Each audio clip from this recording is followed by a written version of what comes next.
no livro de Efésios, capítulo 3, verso 20. Efésios 3, verso 20.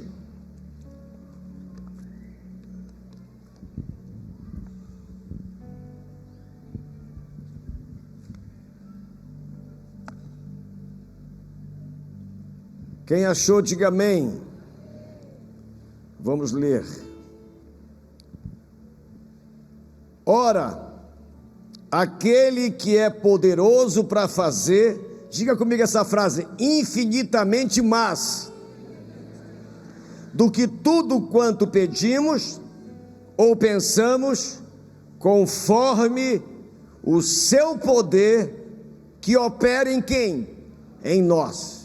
Vamos orar. Pai, fala conosco, nos dá graça, sabedoria, instrução, unção, poder do Teu Espírito, para que a Tua palavra, Senhor, seja ministrada com autoridade. Não deixe os nossos pensamentos vaguearem, nossos pensamentos saírem daqui.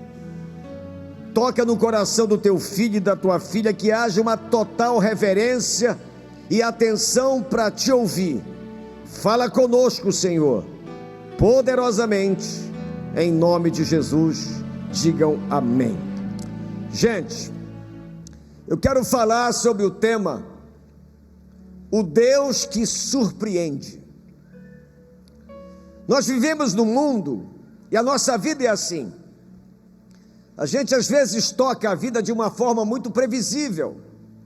Nós planejamos, nós calculamos, nós nos organizamos, mas a expectativa que a gente tem da vida é muito previsível. A nossa conta, ela é simples, e nós olhamos para o dia com um olhar muito humano, de uma forma muito natural, e a expectativa que temos nos projetos das mais diversas áreas da vida é termos resultados previsíveis, dentro da média. Mas hoje eu quero ensinar você a mudar essa mentalidade previsível, de você se preparar para o dia e almejar ou esperar apenas aquilo que os teus olhos humanos são capazes de acreditar, resultados naturais, humanos, simples. E quando a gente tem essa mentalidade natural, nós deixamos de viver o sobrenatural de Deus. E o Deus que nós servimos, Ele não age no âmbito natural, Ele age no âmbito sobrenatural. É o Deus de milagres, é um Deus que nos surpreende. E eu quero discorrer sobre esse tema para que a sua mentalidade seja tocada por esse milagre de Deus, que a sua fé saia desse modo natural e entre no nível do sobrenatural. Porque senão você vai deixar de viver coisas grandes que só Deus pode fazer, só Deus pode realizar. Então tudo começa no nosso coração, na nossa mente, e através da nossa boca se manifesta a nossa fé. Paulo diz que a palavra da fé está na nossa boca. Então o que você declara no poder do nome de Jesus cria o ambiente para o sobrenatural. Você não pode servir a Deus e ser uma pessoa previsível. Quando eu vim para cá há 25 anos, se eu tivesse uma mentalidade previsível, nós não estaríamos vivendo o que estamos vivendo hoje. Que o nosso Deus, Ele é o Deus de grandes coisas, de milagres, de maravilhas. Você entrou aqui hoje trazendo talvez uma história de uma expectativa previsível. Você está fazendo conta, está avaliando a sua vida, seja na vida sentimental, seja na vida financeira, na vida conjugal, e a sua expectativa é muito previsível. Você não está vivendo no âmbito da fé, não está vivenciando os milagres de Deus, porque a sua mentalidade está no natural, e isso não é bom para você. Conheci uma moça da igreja, lá do acampamento, quando eu era presidente de jovens.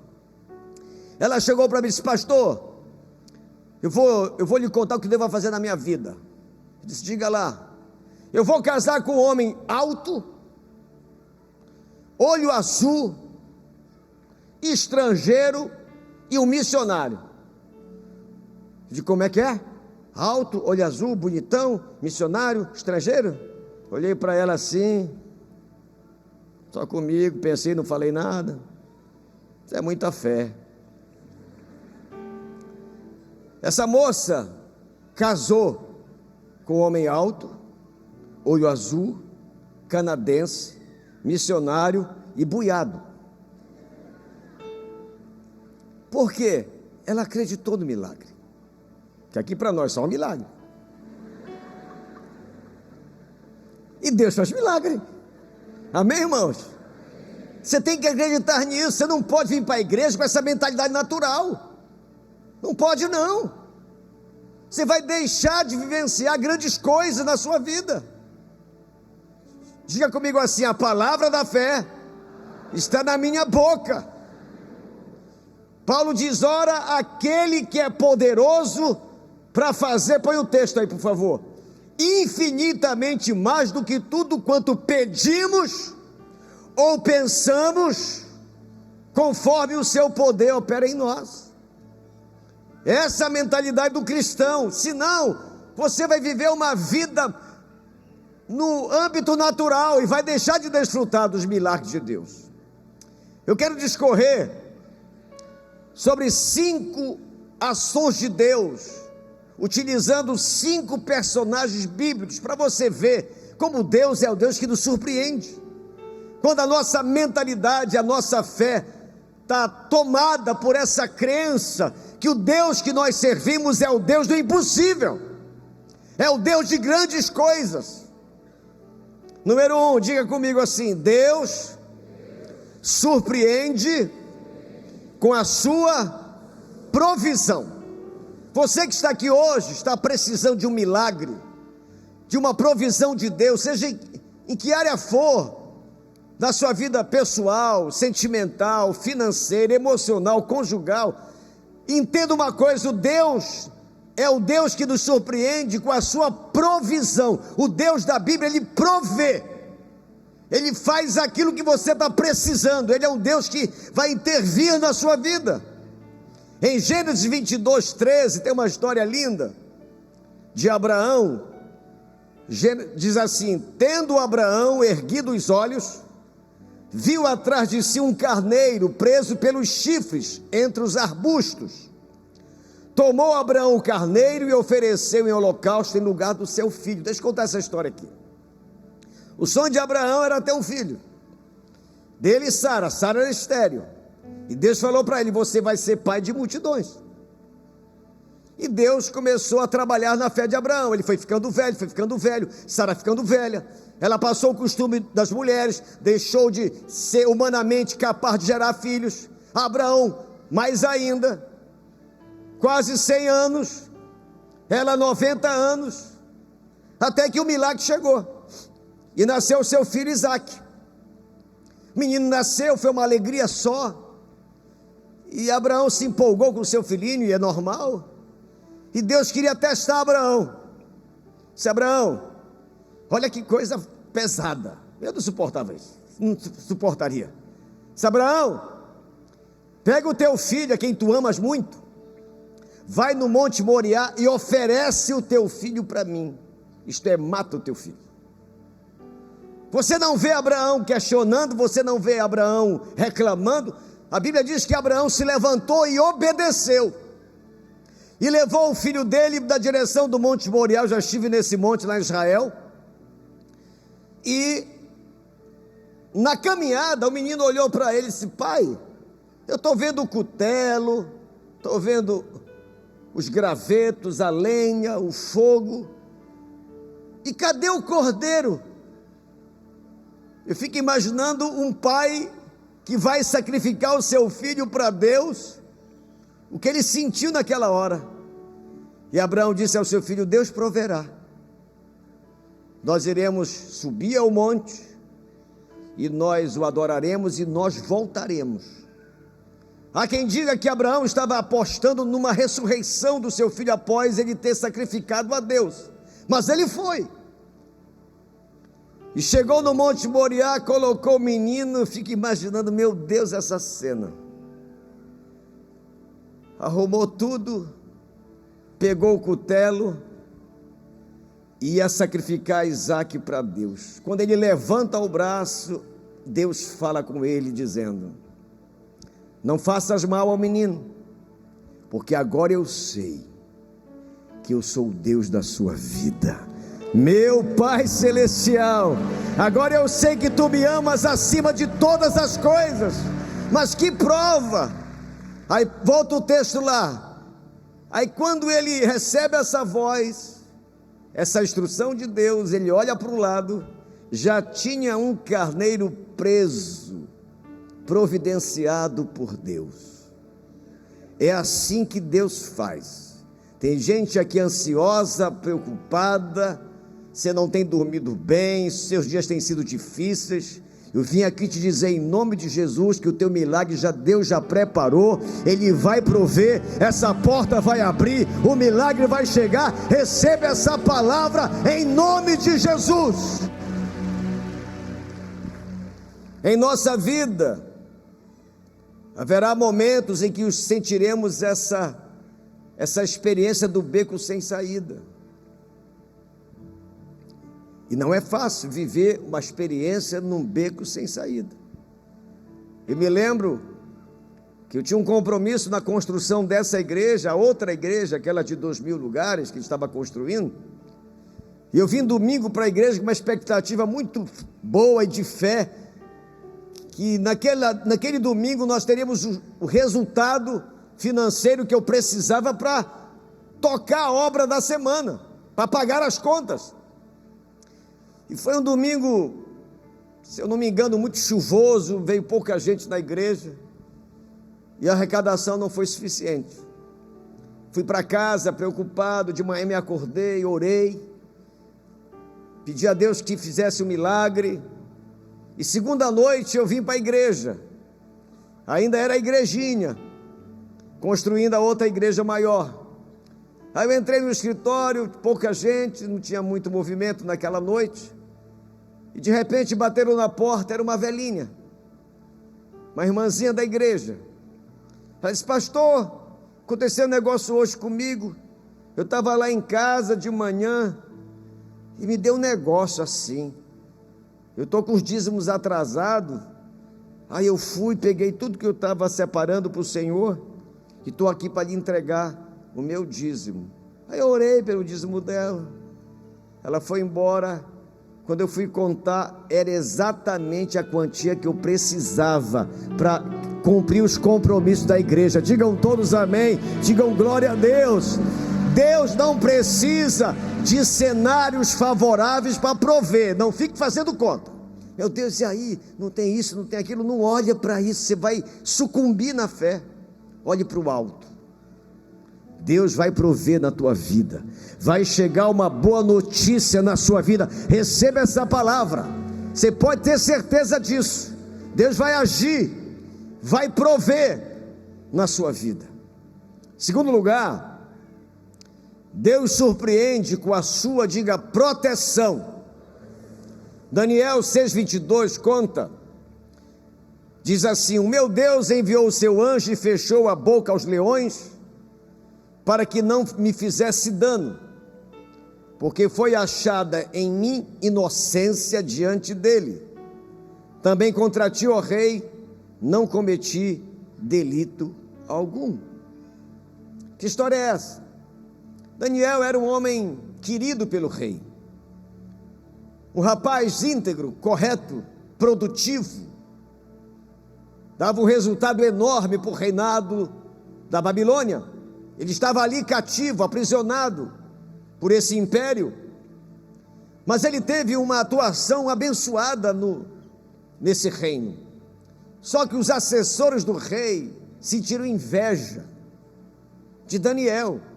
Como eles não encontraram nenhum erro em Daniel, aprontaram para ele. Chegaram para o rei e disseram: rei, faz um decreto, que a partir de agora não se faça mais orações para nenhum outro Deus a não ser para ti, porque você é o cara, rei. O rei se empolgou, isso é verdade, fez o decreto. Só que Daniel orava 3 vezes ao dia na sua casa em direção de Jerusalém. E eles sabiam disso, os assessores do rei. Eles sabiam que Daniel fazia essa oração, então eles armaram um plano para pegar Daniel. E pegaram. E disseram ao rei: olha, Daniel não está cumprindo o teu decreto. O rei manda chamar, Daniel confessa, e mesmo com o coração pesado, o rei manda jogar Daniel na cova dos leões. E jogou. No outro dia, o rei foi lá, nem dormiu a noite, angustiado. Chegou na porta daquela cova dos leões, disse: Daniel, acaso o Deus que tu serves te livrou da boca dos leões? E ele ouviu uma voz de dentro dizendo: ó rei, vive para sempre. O meu Deus enviou o anjo dele e fechou a boca dos leões, e eu estou em vida, graças a Deus. Vamos aplaudir o Senhor bem forte. Eu estou vivo. É o Deus que provê, que protege. Assim é a vida da gente. No nosso cotidiano, muitas das vezes somos ameaçados, perseguidos, caluniados, invejados. E pessoas maldosas tentam nos atingir, nos prejudicar, nos perseguir. E às vezes não há nem necessidade da gente ter erros, mas eles criam erros para te atingir. O invejoso faz isso. Existem 2 tipos de admiradores: o admirador que admira é aquele que olha para você e diz: poxa, que vida aquele cara tem, que bênção, que bom, quem sabe um dia Deus me dá a graça de ser como ele, de ser como ela. E tem um admirador que inveja. Ele te admira, mas quer acabar com você, quer pisar em você, quer puxar o teu tapete. E você tem que estar preparado para isso, e manter uma vida na presença de Deus, porque quem vive na presença de Deus, Deus toma a frente das nossas pelejas. Deus vai adiante de nós. E sabe o que aconteceu? O rei fez outro decreto, dizendo que a partir daquele dia, nenhum outro Deus seja adorado que não seja o Deus de Daniel. E os invejosos assessores foram jogados na cova dos leões. Só que deram um azar danado, o jejum tinha passado dos leões. Quando jogaram eles lá, diz a Bíblia que nem mesmo quando eles estavam pertinho da boca da cova, os leões já puxavam e destruíram os invejosos. A inveja faz isso. Se você tem percebido do seu coração inveja, leve a sério isso. Isso é um veneno que você está tomando, querendo que o outro morra. O invejoso é que morre sempre. E se você tem sido alvo de invejas, e você é um homem de Deus, uma mulher de Deus, fique em paz, que Deus vai enviar o seu anjo para guardar e proteger a sua vida, em nome de Jesus. Aplauda o Senhor bem forte. Terceiro lugar, diga comigo por gentileza: Deus surpreende com a sua misericórdia. Jonas 2:10 diz assim: falou, pois, o Senhor ao peixe, e este vomitou a Jonas na terra. Que história é essa, para quem não sabe? Deus disse assim: Jonas, você vai pregar ao povo da Assíria, aos assírios, na cidade de Nínive. E diz a Bíblia que Jonas se dispôs a ir para Tarsis, na direção contrária de Nínive. Antes de que você recrimine Jonas, humanamente falando, é fácil de explicar por que ele não quis ir para Nínive, para a Síria. Porque o povo assírio era um povo sanguinário, terrível, perturbador, matador, destroçava as nações, era um povo muito cruel.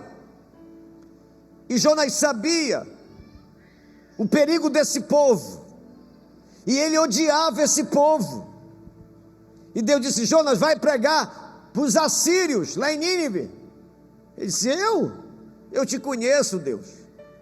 Tu és misericordioso, eu vou pregar, esse povo vai se render, tu vais perdoar esse povo, e eu não quero que o Senhor perdoe, não quero que o Senhor mande fogo para matar esse povo. Jonas estava com a alma completamente destroçada de tristeza e de raiva de um povo tão sanguinário.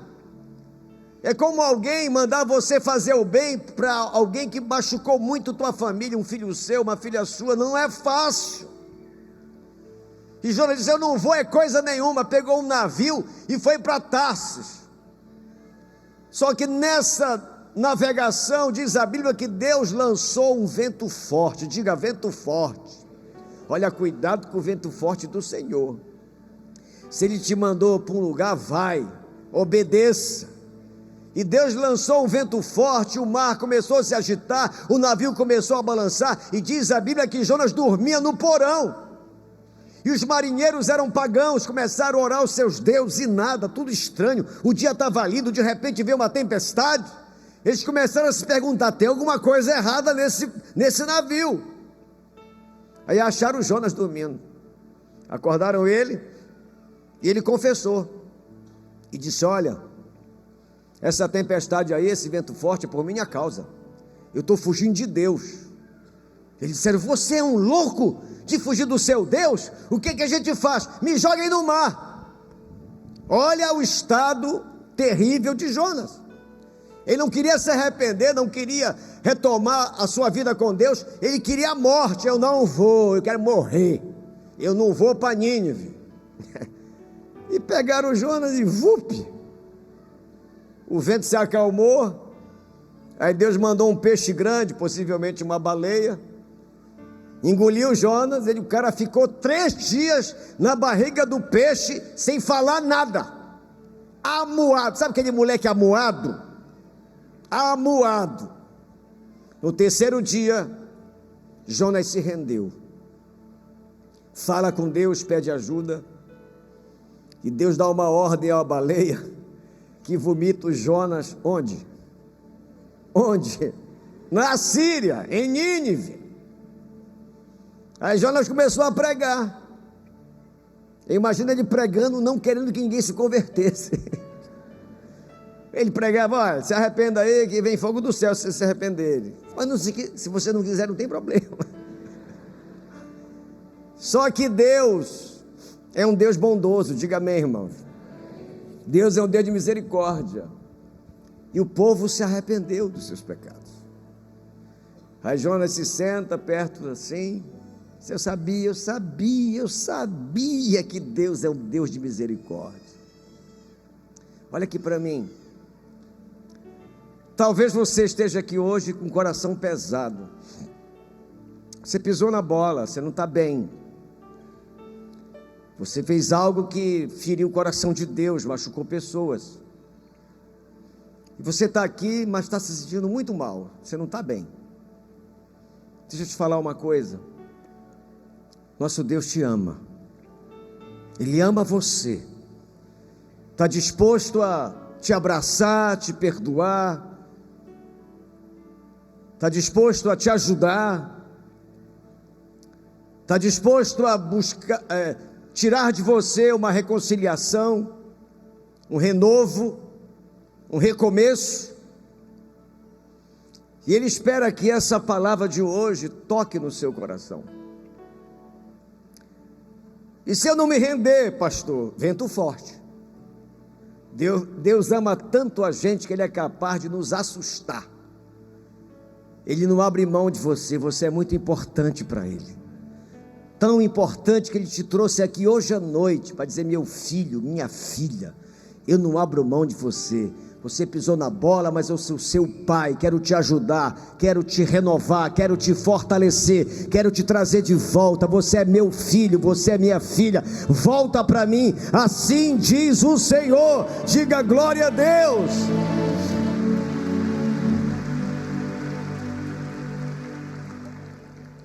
Em quarto lugar, Deus nos surpreende com respostas às nossas orações.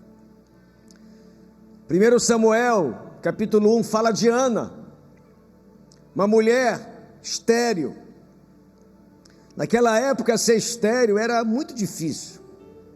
A mulher era vista como sendo uma mulher amaldiçoada, era uma crença absurda, errada naquela época. E também naquela época se praticava a poligamia. E o marido dela, o Eucana, tinha uma outra esposa chamada Penina. E a Penina tinha filhos e zombava de Ana. E a Penina não tinha pena de Ana. E Ana vivia angustiada, se sentindo menor. E não era para menos, muito menor. E todo ano ela ia ao templo. E teve um ano que ela foi e ela chorou amargamente, suplicou. Ela orou com tanta intensidade que o sacerdote disse: Ana, você bebeu. Por que você está assim? O que você bebeu? Bebeu bebida forte? Ela disse: não bebi nada não. Eu sou uma mulher angustiada de alma, não estou bem. Estou pedindo a Deus um filho. Aí o sacerdote falou para ela: assim aconteça na sua vida, minha filha. E ela foi embora, pedindo a Deus um filho. E depois de 9 meses, ela concebeu ao menino. Mas não foi menino qualquer. O filho de Ana foi o profeta Samuel. Ela devolve o filho dela a Deus, leva para o templo, ali ele é treinado para ser um grande profeta. Ela pede um filho e dá o filho para Deus. E diz a Bíblia que ela teve outros filhos e filhas, ficou uma unção de preá a Ana. Era todo ano paf, todo ano puf. Ela pediu um filho e Deus deu para ela muitos filhos. Esse é o Deus que nos surpreende. Quando você orar, tenha essa expectativa de Deus te surpreender. Como diz o texto, ora aquele que é poderoso para fazer infinitamente mais. Seja como eu sou pidão. Eu peço muito e todo dia. Eu não paro de pedir, porque a Bíblia diz: aquele que pede, recebe. Quem busca, encontra. Quem bate, a porta se abre. Então peça. Não comece o seu dia sem orar, sem buscar a Deus. Não comece o seu dia sem apresentar o seu projeto de vida. Não informe a Deus o que você vai fazer. Consulte a Deus se é para você fazer aquilo. Faça isso. Tenha uma vida na presença dele, como Ana tinha. Ela queria um filho, recebeu vários. Há quem diga que ela teve 7 filhos, meninos e meninas. Eu fico imaginando ela conversando com a Penina. E aí, tudo bem contigo? Como é que vai as trombadinhas dos teus filhos? O meu é um profeta. O meu é o profeta Samuel. Glória a Deus, amém? Glória a Deus, que bênção. É isso. Então você tem que ter nas suas orações essa expectativa para Deus te surpreender. Deus que faz coisas grandes, que te surpreende. Uma vez eu estava orando pela igreja para Deus prover. Eu vivo orando para Deus prover, porque tudo isso aqui que a gente faz é uma loucura, humanamente falando. O que a gente faz aqui no Guamá, os nossos projetos, os nossos sonhos, os nossos alvos, são loucuras. Aí uma vez entrou um cara aqui para falar comigo. Disse: ô pastor, tudo bem? Tudo bem. Eu sou católico e eu sou professor de inglês, mas eu fui numa célula e lá eu vi a sua história da construção da sua igreja. Não me pergunte por quê, mas eu estou indo embora para os Estados Unidos e eu tenho uma casa. Eu queria doar a minha casa para o senhor vender, arrumar dinheiro para a sua construção aí. O senhor aceita? Eu digo: bora para o cartório. Fui logo para o cartório e o católico doou uma casa. Vocês sabiam, irmãos, que tem crente da manhã que não são dizimistas? Esse pessoal da manhã, eu não sei o que eu faço mais com eles. Na hora da oferta, é aquela pirangagem. Não, 50 não, 20 não. Ah, tá, 2 vai. Pessoal da manhã é terrível. Deixa eu te falar uma coisa. Quando Deus quer, não tem jeito, irmão. Ele usa quem Ele quiser. Mas tenha essa expectativa para que Deus te surpreenda. Fique com uma expectativa de fé. Não fique avaliando o cenário, os teus recursos, as suas limitações, porque você não sai do lugar. Mas olha para Deus, você vai romper e vai ter grandes vitórias em nome de Jesus. Diga glória a Deus.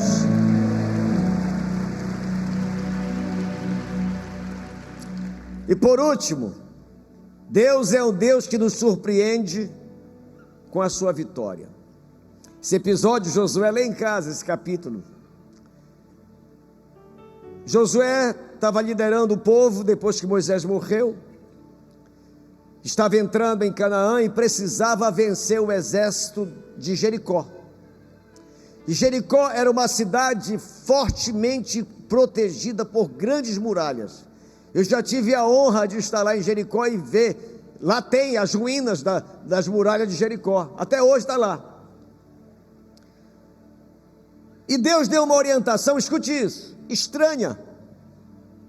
Disse: olha, Josué, pega o exército, o povo, dá 7 voltas em Jericó, e na última volta, grite. Como? Só faz grita que o resto é comigo. E assim Josué obedeceu. Na 7ª vez que a cidade foi rodeada pelo povo de Deus, eles começaram a gritar. E diz a Bíblia que as muralhas começaram a desmoronar. E eles invadiram Jericó e conquistaram aquela cidade. Que coisa estranha, um grito, derrubar muralhas. O que isso nos ensina? Ensina muita coisa, gente. Quando enfrentamos desafios enormes, que parecem impossíveis de superar, é importante lembrar que o nosso Deus é um Deus de vitórias inesperadas. Não dá para explicar. Como Deus age. Então é com essa expectativa que eu oro. Por exemplo, eu não fico orando, pedindo as coisas para Deus, avaliando o cenário, porque senão não é fé. Eu nem olho para o cenário, eu olho para o Deus que tem o controle sobre todas as coisas. Deus é um Deus de vitórias inesperadas, de caminhos diferentes do nosso. É impressionante como Ele faz. Como Deus cuida do seu povo, dos seus filhos, da sua obra, da sua igreja. Receba essa palavra em nome de Jesus. Você pode crer, Deus vai te dar uma vitória que você nem está esperando. Ele vai te surpreender, vai usar pessoas e caminhos que você nem imagina. Mas por favor, obedeça a Ele, não se afaste dEle e confie nele. Para concluir, põe o texto inicial, por favor. Olha o segredo qual é. Ora, aquele que é poderoso para fazer infinitamente mais do que tudo quanto pedimos ou pensamos, e essa frase é o segredo: conforme o seu poder opera em nós. Isso mostra uma parceria de Deus com você e comigo. Esse poder tem que operar através de nós. Diga amém, irmãos. Esse poder tem que influir através de nós. Por isso você não pode desconectar a sua vida da oração, da presença de Deus, do culto. Se você faltar 4 cultos consecutivos, dificilmente você volta. O diabo te laça. O poder não começa a operar na sua vida. Você não ouve mais a palavra, não te envolve em ambiente de fé como esse, não louva a Deus, a sua fé vai para o ralo. E Deus não opera em quem tem uma fé pequena. A fé que move o braço de Deus é a fé em Deus que vai fazer Deus agir na nossa vida. E essa fé, ela é fortalecida, ela é turbinada quando você ora, jejua e busca a presença de Deus. Fazendo assim, o poder de Deus vai se mover através da nossa vida. Se você passou a semana e os seus joelhos não foram dobrados diante de Deus, se você não pegou esse livro para ler, você está muito fraco espiritualmente. Poder não vai fluir, Deus não vai poder te surpreender. Se você tem uma relação com Ele distante, tímida, frágil, aguada, aquela fé aguada, que não tem consistência, aquela fé gelatinosa, parece gelatina, a gente pega e não tem consistência. Cresça em Deus, busque a Deus, se aproxime dEle, volte-se a Ele, e o poder dEle vai te visitar, Ele vai te surpreender com grandes vitórias, em nome de Jesus. Aplauda o Senhor, aplauda bem forte, fique em pé, vamos orar.